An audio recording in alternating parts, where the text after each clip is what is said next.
Nice fish. Trout on, baby. Nice We're fish. here. You can probably hear the wind blowing. And we got our cousin Josh with us. And we're trying to make the best of a really, really windy, gnarly day, actually. Got a real strong wind coming from the south. Golly. And that's when it's paddle tail time. Yep, paddle tail time. Slam Shady. Luke's got the bomber on. Yep. I just had a 24-incher, of course. We weren't mic'd up. And we got pictures to prove it, so don't just think, oh yeah, Joe's making up stuff here. This is a And that could be trout. up there with them, man. These are this is Tampa Bay, guys. We're not here in the lagoon. Just using simple paddle tails. Don't have to have live bait. Don't have to have croakers. Don't have to have pinfish. Don't have to have big mullet. Man, it is Yeah, just it's really about cranking. just getting these paddle tails and just swimming it right over the grass. And those trout are down there. This one actually, they're pretty lethargic. I actually was messing with the trolling motor, and the paddle tail was just slowly floating down or sinking down to the bottom. And you can see this guy's all dark. Check out how dark he is. He's been just hunkered down there in the grass. You can see how dark that thing is. It's been like that nice dark green, hunkered down there in the grass. Paddle tail was barely in there. Paddle tail was just slowly going down, probably right in front of his face, and just couldn't help but to suck it down. Let him go. It's a nice one. 20 or so, Luke? Yeah, that was probably a little over 20. Did measure it. And so what I've been using is this. This is the bomber. This thing absolutely launches. So this is the bigger Slam Shady paddle tail. I have a 4/0 owner twist lock, and this is a new weight size. It's a 3/16 ounce weight on the shank, and this puppy absolutely launches. So I have the heaviest bait that casts the farthest, so I'm hoping to catch the most fish. That's the plan. We'll see how it does. Although Slam Shady 2.0 has got the biggest so far. That's true. And Josh has got one on the board as well. But you had the leprechaun on. That was before you switched up. Yeah. Yeah, the leprechaun. St. Patty's Day. Yeah. Yeah, so leprechauns can still work this. That's the split tail jerk bait, but with this wind, it's just really hard to control it. That it just doesn't have any drag on the water, and that wind will just, unless you're casting directly with the wind will just own the line. So let's talk about that, what we're doing here. Obviously, why we're not facing the cameras because the mics, but we got the wind at our back. We were drifting. I think Luke just put the power pole down once he got on that one truck. Normally, if you find one, there'll usually be a couple more around that same pothole. But we just been letting the wind push us along this flat, a couple feet of water. So we all have owner twist lock hooks on, our willow weighted hooks. What do you have, Josh? Does he have a 3/16 or 1/4? He's got the quarter of the. Yeah, I got the 1/4 1/4 as well. It's 1/8 ounce on the 4/0 hook. Yeah, that's what I meant. The 1/4. But yeah, so it's all 1/8. about covering ground and just finding those fish. They're not going to be chasing down baits right now. They're going to be hunkered down. So we're just covering every inch of this. Have the power pull down. We're going to fan cast this whole area, and then once we decide if we've covered it all, we'll just go down and do that again, because that's pretty much all we can do. We can't really go side to side. We definitely can't even try to go upwind with this trolling motor. The wind's just too strong. So we just have to use the wind to our advantage. And part of it too, we just wanted to prove to our cousin Josh, who's also an insider member, more of an offshore live bait guy, that you can still catch really nice fish on really windy days where we would have probably just called it normally. You wouldn't be taking the contender out on this kind of stuff, would you? Heck no. Sheesh. You can still catch some nice fish. And we might hit some docks later as well. We didn't catch bait. We started off saying, it's not going to be too bad, and the wind just kept getting worse and worse. So we threw some blackout chum and, got some, mother load of pinfish, of all things. Snow candy. But now we're just going to fish this flat. Yeah, because with live bait right now, these fish are spread out. They're not going to be hunkered down. We pulled a couple trout out of potholes, but it was always just one per hole. So those fish, they're not hunkered down. They're spread out, and so artificial lures actually has the advantage in this case, where we can cover more ground. With live bait, you just really can't you can't move the fish all that much.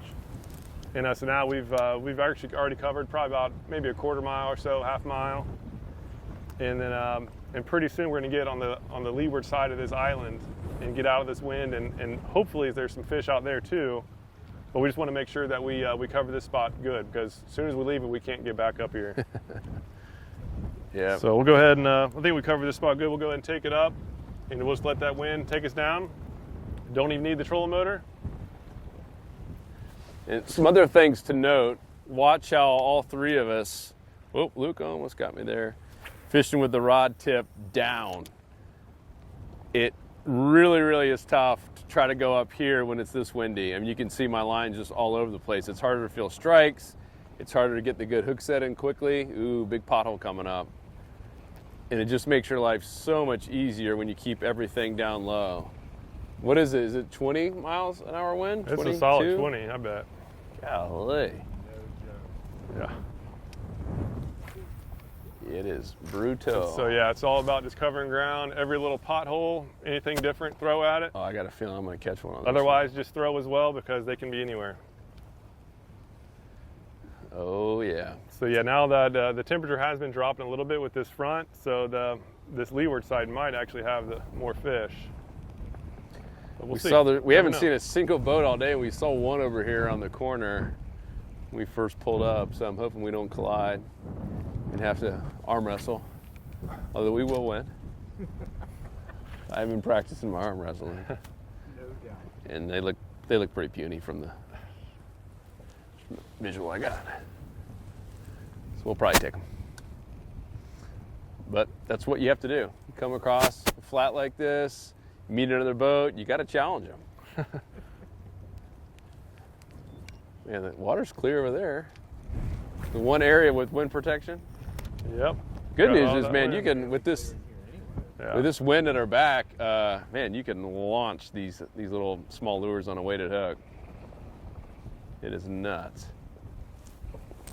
I'm just trying not to hook anybody. Yeah, and so right now we have two options. We can fish the deeper there's the stuff. boat. All right, you guys are gonna get to see the challenge. You have one? No, the wind got caught on my hook keeper. So this crew here, yeah, that's exactly where I was wanting to go. They're in the nice wind protected cove. That's probably a smart play.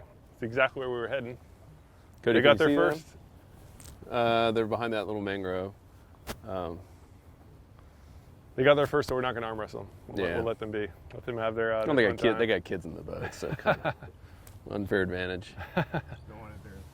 Yeah. Those salt strung guys. It's the bad part about having salt strung all over the side of your boat.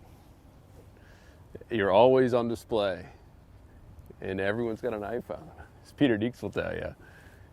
But it also can help you, because we have iPhones as well. So people start doing stuff to us, like it's just going to go all over social media. You guys are trying to be jerks and throwing leads at us and stuff, because he's had that happen there in Sebastian. Really? Oh man, it's made the news multiple times where some of those pier fishermen, they don't like the boaters. Yeah, it's not him in particular. Yeah, no, it's not Deeks. The boaters versus but Deeks is there often enough where, he just has a lot more encounters. And some of these guys will purposely just chunk really heavy leads, knock somebody out. Yeah, so they're hunkered down right there. So I want to make sure that we don't mess up whatever their game plan is. So we'll just kind of see what they're doing. If they're moving around or if they just want to claim that spot, that's cool. We'll just go around them. But if they start moving, 2 power poles down. If they start moving, we'll respect whatever they're doing because they were technically. You're talking about the fish of this boat. We got 2 power poles down. I think they're staying. Go up to them. Hey, how's it going, guys? Oh yeah, we can definitely take that. Yeah, but again, these trout, they're just scattered all around, so it doesn't matter really where we are. We just got to keep the lures in the water, and we'll find some. There we are. Oh. Had a hit there. Could have been a little pinfish though. Now I'm feeling a bunch of little pops. At least the sun's starting to show. So what did you do earlier this week, Luke? What was I saw you posted some nice fish. Yeah, it was just the same thing. We just didn't have the wind that, like right now with this wind, it's really minimizing the spots that we can actually fish. So we might have to bail and go do some dock fishing. Usually when it's sloppy like this, to do a lot of dock fishing, there's always going to be wind protected shorelines around docks. Here with the more natural stuff, there's not as much, not the homes around here blocking the winds and trees. This is kind of all exposed. Open water. Yeah, it's open water. Oh, dang, I just had another one. Yeah, there's definitely some fish out here in this little grass flat. Boom. But we might just float off and let these guys have that cove there. But this is, this is what happens in the water. This is why I think we get so much good feedback about these podcasts. It's not a TV show where they're taking 3 days to film 20 minutes and only showing the highlight reel. This is real world stuff where some days it's just tough. But you still got to keep grinding. Dad always says you can't catch anything if your bait ain't in the water. Yeah, certainly not on the couch, but even on the boat, you might as well be on the couch, sitting there with your bait out of the water. Even while, throwing the net, someone's chumming. If there's another person, always be casting. You just never know. ABCs, right? What movie is that? Glenn Gary, Glenn Ross? Yep. Always be closing. ABC. Of course. What do the losers get? Nothing? Steak knife? The new car. All right, so we might have to bail and go do some dock fishing. I just got a hit there. All right, we'll keep doing a little Yeah, drifting. there's some fish out here. It's all part of the grind. Hoagies and grinders. Yeah, this is where it's crucial to have light line, and you can cast so much further. It's all about just covering water. And I've seen so many people. I did it for many years too, where I would be using like a 20-pound line, and there's no need for that here. 10-pound is more than enough. And some people going down to 8-pound in a situation like Yeah, that. even I just you don't can have go any. farther. But especially if you have good knots, like the FG knot with 10-pound line and a leader, I've had it go well over 20 pounds in breaking strength, which is again way more than you need.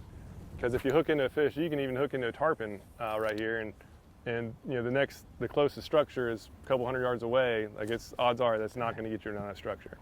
So you can just play it. It'll take a little bit longer to reel it in, but the extra casting distance you get is significant. Where I did an experiment on a 10-pound braid versus 20-pound braid, all else being equal, and the 10-pound braid was casting an extra 20% further. And I did the math on it, and it equated to every 15 casts, it's an extra football field of extra distance that you can cover. And that's like probably the best possible way you can guarantee you're going to catch more fish, is if you cover more ground. Because that not only is that more fishing zone, but it's actually the best. It's the zone that those fish have no idea you're there, or they at least have the least amount of idea that danger's in the area. And so just going light is a huge deal. Yep. Always recommend people at least have one of your setups to have light gear, so you can maximize your odds in this kind of stuff. At least the sun's starting to peek out a little bit. You see whitecaps over there in front of us. Yeah, it doesn't feel so bad here. We're blocked by that wind. But it will be nice to be in front of some houses. Yeah, we'll do houses next. That way we'll that are lifted up a little bit. We'll be totally protected there. Trees. Cool. So noticing too, nice looking flat. However, I haven't seen a single pothole. So all those trout back there were caught in the potholes. Always notice the little stuff. Got a hit? Yeah, they're scattered. There's definitely some out Yeah, there. We're there's starting to see definitely some bait. Some mullet flickering. But ideally, you find those potholes, and you can find them. Satellite maps. What do you call them? Salt and pepper. Oh, that was a hit there. Bunch of little small guys swiping at it. Pop, pop, pop. Oh, see it? That's probably a pinfish. No, it was a trout. I named them, so it's official. Yeah, there's been a lot of big trout out here, but there's definitely smaller ones too. I actually had one that it was actually throwing up a small trout as I was unhooking it. It was like a probably 8-inch trout that thing sucked down. Before you guys get any ideas, it is illegal to use baby trout for bait for big trout. But that happened too that one time on camera. Remember, Cody? I think you just got the end of it, where I'm reeling up a mondo trout, like 20-something inches. That's huge for Tampa Bay. 24, one of my bigger ones. I'm sorry, I'm reeling in a small little guy, like and then all of a sudden the big boy hits. Luke's on. Coming at us. I don't know how big it is. Whatever it is coming. It's a big brother. Tiny. I'm gonna go. Oh, there we go. I got it again. Oh. It hit again. There might be a lot with it. Ooh, it's a solid trout. It's good brothers and cousins fish right where they miss fish. So I had one on, one got off. And Well, you might have upgraded, dude. I don't know if it's the same one. Dang, that's a nice one. Get in there, Cud. This guy was not playing around. I need to get pliers ready for this guy. We get under there, Joe? Yep. Yeah, that's a nice triz out. Yeah, so it sucked it down. So when you see that, when you can't see your lure, just go ahead and get some pliers ready. This guy sucked it down. I don't know if it's the same one or not, but yeah, I definitely missed. I had one on, missed it, and then immediately had one on again. Yeah, it's a solid trout. It's another 20-incher. All day long. Yeah, buddy. Solid fish. Let me get this lure out of his mouth, and we'll get him back in the water. What, 8 or 9 at this point? Yeah, and I mean, all pretty good size too, which is awesome. Oh, here come the birds. Oh, ooh, one just came and hit me right there. You see that? Although that trout might be a little too big for those birds to suck down. Yeah, they can't get this guy. It's crazy with the, what do they call I always mess up the name on film. Cormorant. Cormorant. It is amazing. I mean, those things can suck down a 14-inch trout. Oh, bigger than that. Yeah. Without even blinking an eye. Yeah. Like you're thinking, all right, this is just something that eats pinfish. Man, it'll chomp a big fish down. Mm-hmm. But once you start getting 20 plus, all of a sudden the trout becomes the predator. All right, good job, Luke. Of course, you know, we just did this amazing video on how to safely release trout with a net, and we forgot the net today. I brought it. I mean, oh, you do have it? Okay. Yeah, I have it. I'm just not using it. I got you. Yeah, it's because I mean, actually, hands are probably the safest as long as you grab them properly. Hands is the best way to do it. But net's just convenient, way more convenient. Yeah, we posted it on Instagram. We have one. There's always one negative Nancy. Great tip, but I rarely see you guys doing this. It's like, well, that's because you're used to seeing us catch a bunch of dinks, and you don't need a net for dinks. Use your hands like a man. Even the smaller ones. I mean, even the big ones too. Like as long as you just don't grab their gills or anything. What some people do is the hands actually can do the least damage of all with your hands. You get them wet, just standard stuff. You hear that? I'm gonna just turn my body so you can hear this wind cranking. This wind is absolutely cranking. I feel like I can just cast a mile though. I feel like I'm the best caster in the world. I feel like I'm a giant. They are absolutely launching. It does make you feel better about your cast. Yep. Until you try to cast the other way. Yeah. Let me use my strong hand. Ooh, baby. Yeah, that is a bomb. So what do you think? We'll keep drifting a little bit longer? Oh, man, it's had another hit. Man, I think the bomber is the winner here. I think the Slam Shady Bomber could be the most underrated lure in the whole arsenal. Yeah, especially on shallow flats. And here's what it is. Man. You know, it's a bigger paddle tail. This thing is just a chunker. You can see it's thick. Got a big tail in there, stumping, and this bigger weight keeps it down just enough. We're in about 1.5 feet of water, and this is that 3/16 ounce weight, and it'll get it down just the right depth where I can just swim it. It's going right over those blades of the grass, and that's where those trout are, and they will absolutely come and hit it. Why do they call it the bomber? Because it bombs. Oh yeah. You almost hit that channel man, marker I out literally there. just had to hit really out there. So what, are you doing any stops? Any periodic? Every once in a while, that's kind of a constant retrieve and then stop it. It seems just like constant retrieve with the paddle tail, they'll hit just a straight retrieve. You don't really do anything fancy. I've been doing the underwater rig, and with that, you really can't work the lure at all. And been catching some really nice trout, even 24-inch trout on that thing. And that's just a straight retrieve, nothing fancy. Starting to get out of that island and back into the Yep. Yeah, we're Time to put the windbreakers back on, boys. I already got mine on. Luke, talk about this underwater footage for those that maybe haven't seen it. Really fascinating what we're really just understanding about how trout attack. I think, me included, a lot of us always believe, oh man, I just lost paddle tail because the trout short striked it. I don't know that it's possible based on the footage that we're seeing. Yeah, the trout 100% do not bite the tails. I've got some slow-mo footage I've got a lot of good footage of trout, like literally tracking down these paddle tails and striking it. And every single one, even on the smaller paddle tail, this is a 5-inch one, even on the 3.5-inch one, those trout, this is their top of their mouth. Every time they actually hit the tail up and out of the way to grab the body. And I think what they're doing it for is to, they're better off to, the easiest way for them to swallow a fish is straight, head first. That way all the fins get pushed down. And so they're literally flipping it while they eat it to go in. And I also think that explains why so many trout will hit a topwater plug out of the water. And it's what they're doing is their bottom of the top of their mouth is hitting the back end of the plug. If it was a soft plastic, it folds over. That hard plug doesn't, and it just shoots it straight out of the water. But that's why soft plastics are so effective with trout, because they'll hit that tail up, it'll just curve over, and then they got it, the whole thing in their mouth.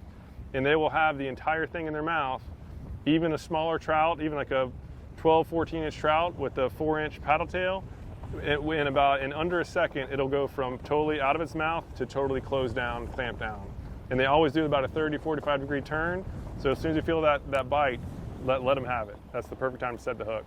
And if you're listening to this on iTunes, Stitcher, wherever, and you can't see what Luke is saying, whoa, listen to that wind. Oh my goodness. Yeah, that's cranking. A better way to understand is if you ever, or you just even imagine a 430-pound man trying to eat one slice of pizza in one bite.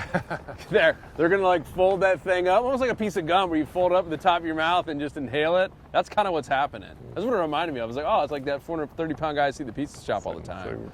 Interesting analogy there. Yeah, putting down one piece and was not expecting. And one bite. Not expecting. He didn't have time for that thing to hit the roof of his mouth. He didn't want the pepperoni up there. It needs to be in the belly. If you are a 430-pound man, you know what I'm talking about. Explain that kind of stuff. Man, I don't know. We might just be able to get to the docks without having to crank up the big engine. Yeah, we are. We're obviously not using the trolling motor, and we are just cranking down this flat. It is not. And We got a sheet. We could that sail other back. boat's like a mile away that we just passed. It is crazy. But we're still on the flat. There's the possibility of trout being around. All right, what do you think? A couple more casts, and Yeah. then we will crank it up and move. But yeah, we wanted to do this one. Oh, there's some potholes up there. Finally, I see some. Here's my chance. Ooh, nice cast. Thank you, Luke. We wanted to do this just because this is real life. Whoa, dude, look at that. Got a hit right when I went over that pothole. Make a cast in there. Can you see him, Josh? That whole little area? Little batch of potholes. So what I'll do is I'm putting the power pole down now. Make so sure we're to gonna fix that. We're gonna be able to cover these potholes. Yeah, so Little trout, though. oh, little trout probably got you there. But yeah, we wanted this because so many times, even like, Josh had to take the day off work, and you can't always control the weather, and you still want to go catch fish, and this is what happens sometimes. You got to make the best out of it. And we're in a big boat. I mean, we're even in the 24 Pathfinder with the towel. There, oh, dude, right over that pothole. And it's not even fun for us. I mean, you can still get wet in this boat. Of course, Hollywood would say it's impossible to get wet in his Islamorada 24. Driest boat in the Keys. But yeah, if we were like in the little Maverick right now, dude, we'd be getting destroyed. Oh yeah, I wouldn't. I would never even. Wouldn't even do it. This, I mean, there's legit. Can you see this? Codemus white caps out here. Yeah, these are white caps, and we're still on the leeward side of that island. We're not that far from it. But fish are still biting. We've caught some respectable trout. Yep. So go when you can go. Yeah, and so one of the easiest ways, you've seen us do it, wind at our backs, letting the wind push you. In this case, you don't even need to have a power pole. You don't need to have a trolling motor. It helps, but you don't have to have it. Yeah, days like this, the wind can be your best friend or your worst enemy. Yeah. But you have control to decide what it's going to be. So instead of trying to fight the wind, all we can do is just roll with the punches. So Like it's small stuff. we would be totally out of luck if we tried to. Oh, you just cast got into your tail. It, so Yeah, look at that. We're not going to bother. Yep. Josh just probably got puffered, maybe pinned, lost the tail of the Slam Shade 2.0, but don't lose hope, my friend. Think I should keep using it? Oh yeah, now it turned. That's why it's a 2.0. It turns let into a it jerk shad. And actually, you can fish potholes better with it. So cast over those potholes and just kind of slow bounce it in there. And if there's something in there, it'll definitely grab it. I got a little hit too. It popped my my hook out. There's definitely some fish in there. I just don't think they're big. So interesting, all the big boys were up closer to the mangrove line on those potholes. Launch. But couple of cool things on the Insider Club. You know, every Thursday now we're doing the live coaching where we actually get on a Zoom call, taking advantage of technology, and we do it at 4 o'clock, so kind of end of the day, every Thursday. We might think about changing the time up because some people said it's still tough for them to make that, but we're getting hundreds and hundreds of people are joining us, which is really cool, and it's anything goes. We're trying to have a theme every time. I think this one is all about rods, best inshore fishing rods, and we're really going to do a deep dive into power and action and why certain rods are better for certain scenarios in inshore. And it's just so cool doing these live, right? It's a whole lot different than just going out here and doing like a normal YouTube tip. You're getting some real interaction, real questions, and then a lot of people are saying, hey, I'm going fishing this weekend, and in Port Charlotte, or Fort Pierce, or Corpus Christi, Texas, where do you guys think I should fish? And we get to do little spot dissections, which is really fun. Get on a satellite map and talk about where and how we would fish an area, and that's like priceless. You know, anytime you want to get good at something, Josh is into, not Kung Fu, what is it? Taekwondo, Jiu-Jitsu, it's all kind of the same. And now I'm really offending people who can legitimately really whoop my butt. But yeah, you get a coach. Like anything you want to get good at. Luke's on. If you guys are listening, Luke is just catching fish in our faces. That's another small. It's a lot smaller, but it's a trout. Still good though. You want to get good at anything, you get a coach. You practice. Yeah. You get a coach again, and you invest in coaching. And yet, you're in Josh's line. So Josh, you halfway caught that one then. Little guy. Nice. But it's always so interesting. It's a nice fish there, Luke. How fishermen, I don't know if it's because we're just stubborn men or what, but like we don't invest in ourselves when it comes to fishing. Obviously, 21,000 people have by joining the club.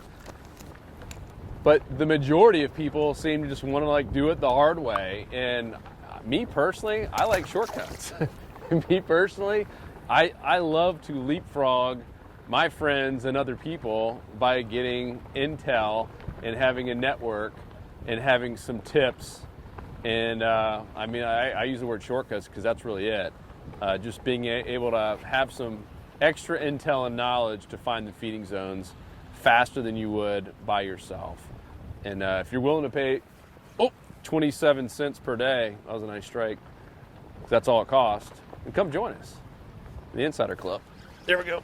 Oh man, missed 2. I did that last time on that podcast. I kept missing all these trouts. The bad part about going weedless. Now Josh is trying to hook all of us. There's a little pothole. I'm going to keep fishing this one. Much as I love braid, when it gets wrapped up, that trout got tangled up in Josh's line and went around a few times. Oh and my gosh, dude, there's a bunch of fish in here. And too bad you guys are missing it. Wind is blowing my line so hard I can hardly set this hook. Let me get it back out there. And you see that little pothole? Yeah. There's a couple trout right on there. Golly, you see that? That thing just flew about 12 feet past where I wanted it to go. And it's tough. But anyhow, yeah, come join us in the Insider Club. We're now at 21,000 members, and it's really 3 parts. It's this is on the water stuff we do for the public. These are just our podcasts. We're also going out new spots every week. We got now coaches in Texas, all over Florida, and Jacksonville now as well, on the East Coast, West Coast. Oh, got a hit there. And going out and fishing new spots and publishing all that. And it's not about the spots, it's about the trends, about why the spot was good and how to recreate it in your area, regardless if you're in Mississippi or if you're in Alabama or if you're in Louisiana or if you're in Virginia. There we go. I'm on. I know if I talk long enough, I'd catch something on film and get a little redemption after having that 24. Now this is a small guy. Oh, that's embarrassing. Are you kidding me? It's embarrassing not to catch anything, but Slam Shady 2.0. We'll take them. Big and small catches them all. Yep, that's right. A little Dr. Juice sprayed on there. So I like to go right back in there and just skin hook it just enough. And that wind is just nuts. anyhow, so that's part one of the Insider Club, is the on the water fishing tips, the trends, the coaching, and all the exclusive content that we're putting, the stuff you can't find out there on YouTube, because it's real time. That's the difference. It's real time, on demand, what's working right now. It's not like these fishing magazines, by the time it hits your doorstep, it's 90 to 120 days old. They're just recycling old stuff. This is stuff that's, hey, this is working right now, this week. Like this report, our insiders will know about it as soon as we get back to the dock. We try to tell them exactly what's happening right now. And of course, we'll have our live call as well with our insiders and tell them what is happening right now for this coming weekend. So that's number one. Number two, the discounts. That attracts a lot of people. I mean, I got this Dio Exist as an $800 reel, even though I would probably not buy one again, because it's tough for me to swallow that much. I'd spend a little bit more on the rod than the reel. It is the smoothest reel I've ever used. But man, 20% off, $800. I'm not a math wizard, but I mean, that's a lot of money. $160? Is that right? Jeez, Too much math. Told there's gonna be no math here. That pays for your membership plus some. Oh, there we go. Oh yeah, dude, that's a nice one. Oh, you gotta be kidding me. Hit it again. Yeah, once you get the hook in them, they don't always hit again. Dang, dude, that was a nice one. Took out a little drag. All right, so there's still some fish here. Might have been a redfish though. Yeah, Josh, you can grab this other rod if you want. This thing's ready to go. With this wind, Oh, so this is the real stuff here. Created When braid gets caught up in something and then you get wind, wind knot of all wind. no amount of chapstick is going to fix that. Yeah, that trout went in there and started thrashing around, twisting, and that line is all gnarled up. That's brutal. All right, so the discounts said 20% off, and even sometimes more off everything, including all of our exclusive items we have, like Blackout Chum, Power Prawn, and some other things that we're working on coming very soon. And the final piece is the community, which is the network. To me, that part, it's tough to put a price tag on. I can put a price tag on saving 20% on a rod and reel. It's a whole lot tougher to put a price tag on a network. Yeah. But man, it is priceless. I mean, there's been many times Luke goes out and catches a tarpon because he saw someone post a report saying, hey, the tarpon are showing up. Yeah, I caught a nice tarpon on fly rod, and I hadn't even thrown fly in 2 or 3 years. Just because somebody gave a tip on where some tarpon were and what was happening, and sure enough, next day. Yep. So, and now we got 20,000 members, and people are posting. It's about every 2 minutes. It used to be 5 minutes, and now it's like every 2 minutes there's a new fishing report going up. Where our members now, because it's private, it's not out there on Facebook, there's no negativity, no belittling, no cursing. Our members are sharing a lot. I mean, it's so cool seeing anglers helping anglers, everyone giving back a little bit, and in return getting some great advice. Hey, where's the bait in this area? Or hey, I'm going on vacation here with my family. What do you guys recommend? It is so cool to see everyone just super helpful and none of the negativity stuff. Oh man, Luke I just had another sit. No one's saying the smart Alex stuff. Oh, hey, what'd you catch it on snook candy? Or where? Oh man, there's some trout out here, aren't there? Yep. Yeah, we're getting closer to the outside edge. Yeah, those are the three things that the insider community consists of. But the biggest one, I don't know, they're all pretty big. But to me, the biggest one is this on the water stuff. To me, it's because I learn so much watching you guys every single time, and I know we get feedback on things like this. It's a real deal. This is a crummy day. Here's how to go make the best of it and still catch some trout. Yeah, just knowing the feeding trends is the most important. Trends, all about trends. And it's not, and it's shocking how it's not a region-specific thing in most cases, right? It's usually seasonal, but these same fish are behaving the same ways, and so once you get that dialed in, that is the biggest game changer. The biggest game changer that I had, I used to be real private with I'd go out fishing, everything was secretive. And then just started collaborating with other people, and the more I did that, the better I got, and the faster I got better too. So I can't emphasize enough. Human intelligence is the best possible thing you can put a focus on. Yep. And that ties right back into the network/community that we built, the online one. So I mean, going out and just probably a lot of people say, oh, I just got to go out and just get on the water more frequently. That's the thing I've heard most often.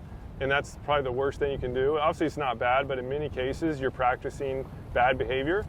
And so it's like playing golf, right? If you want to get good at golf, you just go out there and You don't just go hack away and hope you're going to get better. You don't go to driving range and start swinging around, because you could actually be getting better at doing the wrong thing, and that's going to actually be harder to fix later. So it's just super important to have that network. We have all the courses that lays down the foundation on the proper mechanics of casting, of finding spots, of positioning yourself, and then with the weekly, and even in many cases daily trends. That's really been the key on why the club has been growing. So if you haven't yet tried it out, I highly recommend just giving it a shot. Cool. All right, guys, and that's all at saltstrong.com. We appreciate you big time. We're about to hit the edge of the flat. It's getting a little bit deeper now. I don't know, 3.5, 4 feet, which is where we stop using these. So we need to switch to jig head. Yeah, weighted hooks and go to jig head. So of course we share all that kind of stuff in the club. So hope you join us. Thank you guys so much. And now at least we've proven to Josh you can catch 20+ inch trout on really, really horrible days, even using artificial lures. Slam, shady, baby. We out. Peace. Thanks, guys. Oh, I'm on. I'm on. No lie, Cody. I'm on. Yes. All right. We haven't ended it just yet. It looks to be a decent trout, a little bit bigger, a little redemption. All right. We thought we were over. We get to start the podcast with a fish. We get to end it with a fish. Man, that was way out there. All right, this is embarrassing. It's definitely bigger, but it's still not a big trout. So we'll take it. Guys, we appreciate you. Whoa, we're always on. Cody almost fell over. Oh, that would have been really, really bad and also epic at the same point. We're out of here, guys. Peace. And if you're new to Salt Strong, just know that we're the best fishing club in America, because we actually guarantee that you'll catch more fish while saving money on all the tackle you need. We do this through premium education, our exclusive insider community, and huge discounts on the best tackle for saltwater anglers. To learn more, go to saltstrong.com. Otherwise, hope to see you again soon.